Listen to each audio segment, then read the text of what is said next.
নমস্কাৰ আসসালামু আলাইকুম বন্ধু বান্ধৱীসকল ধুবুৰী জিলাৰ চৰুৱা বাখৰা সন্তোষপুৰ অঞ্চলত আজি প্ৰশাসনে উচ্ছেদ অভিযান চলাই বহুতৰে ঘৰ বাৰী ভাঙি পেলালে।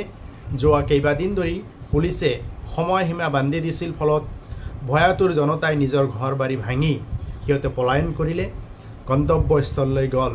আজি ৰাতিপুৱাতেই প্ৰশাসনে বুলডোজাৰ চলাই ঘৰ বাৰী ভাঙিবলৈ আৰম্ভ কৰিছিল।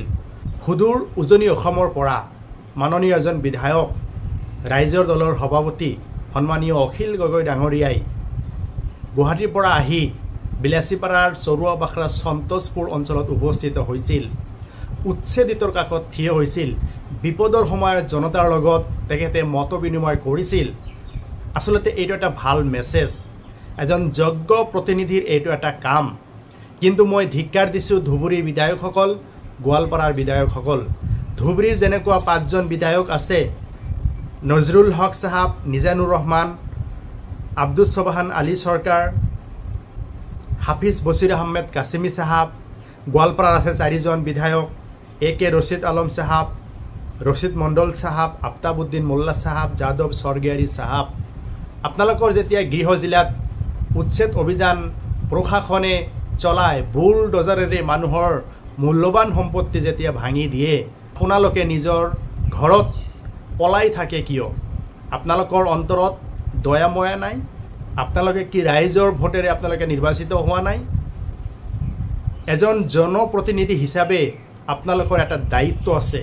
উচ্ছেদিত মানুহৰ ওচৰত বিপদৰ সময়ত গৈ আপোনালোকে থিয় দিব লাগে।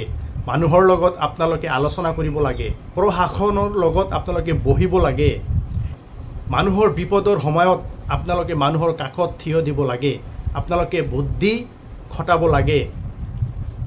ভয়াতুৰ ৰাইজৰ লগত আলোচনা কৰি কেনেকুৱা ধৰণৰ ইনিচিয়েটিভ ল'লে প্ৰশাসনে বা চৰকাৰে উচ্ছেদ অভিযান স্থগিত কৰিব, তেনেকুৱা ধৰণৰ ইনিচিয়েটিভ ল'ব লাগে।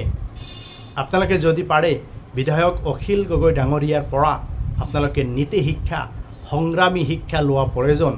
মই সংখ্যালঘু মানুহক অনুৰোধ জনাইছোঁ, ৰাইজৰ সংগ্ৰামৰ সৈতে জড়িত থকা, ৰাইজৰ সুখে দুখে ৰাইজৰ লগত থকা ব্যক্তিসকলক আপোনালোকে উপযাচি ভোট দি আপোনালোকে যোগ্য প্ৰতিনিধি নিৰ্বাচিত কৰিব লাগে।